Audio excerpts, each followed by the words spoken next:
Hi, this is Representative Jeff Morris from the 40th Legislative District, Position 2.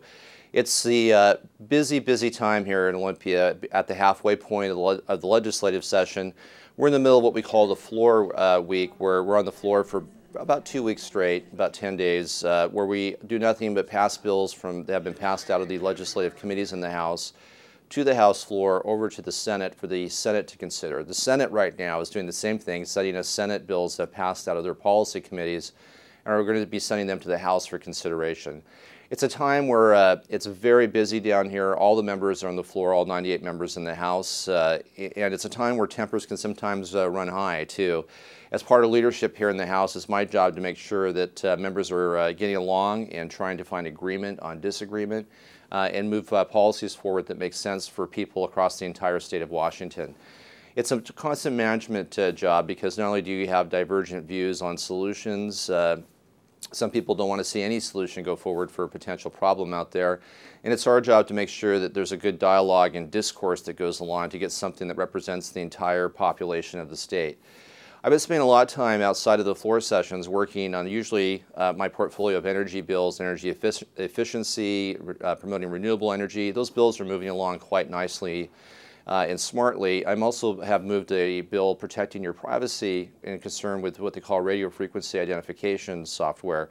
Technology. We were the first state in the nation last year to provide consumers any protection against this technology, which has many positive uses, but also has the potential to be abused because you do not know where these computer chips lie and where the readers lie and where information might be exchanged from those chips.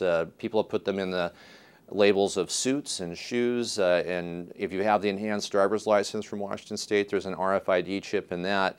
The bill that I've currently passed makes sure that no one can surreptitiously read that chip for their own purposes without you or the state of Washington giving them permission to do so.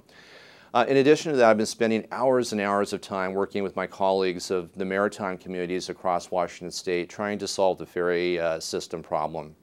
It's quite a conundrum. We had appropriated money to build new 144 car boats back in 2003. We were supposed to be breaking champagne bottles off the bows of those boats today, and yet we have not seen one boat built. The electric steel class, when it was yanked out of service by the Coast Guard, really threw us into a conundrum because of there's a draft limitation on the hulls that can get into the Port Townsend Keystone terminals. That's kind of forced us to consider boats that are too small really to be of use anywhere else in the system, and has taken money away from the larger boats that we had appropriated. It's really quite a mess, but the mess stems back to the fact when Initiative 695 passed and reduced license tabs down to $30, it took away almost all the capital budget that we had for building new ferries in the state of Washington. And since that time, the legislatures used Band-Aids and duct tape to kind of try to backfill some of that, but there's not been a permanent revenue stream to help a long-term procurement plan to build boats and create jobs here in Washington State. We're trying very hard to find a solution to get back on the path of a long-term procurement plan that we know where the money is coming from and what boats are going to be built. But we're really struggling with some of the box canyons we've been given as far as terminal size. I know that these issues are important to you, and as you hear other ones that are, please take advantage of the 800 number at the end to call me. If you're coming down to visit, please call ahead because I'd love to get time to talk to you in my office, and when you contact me ahead of time, we can make as much time for you as we can fit into the day. So I look forward to your comments, and I look forward to your visit.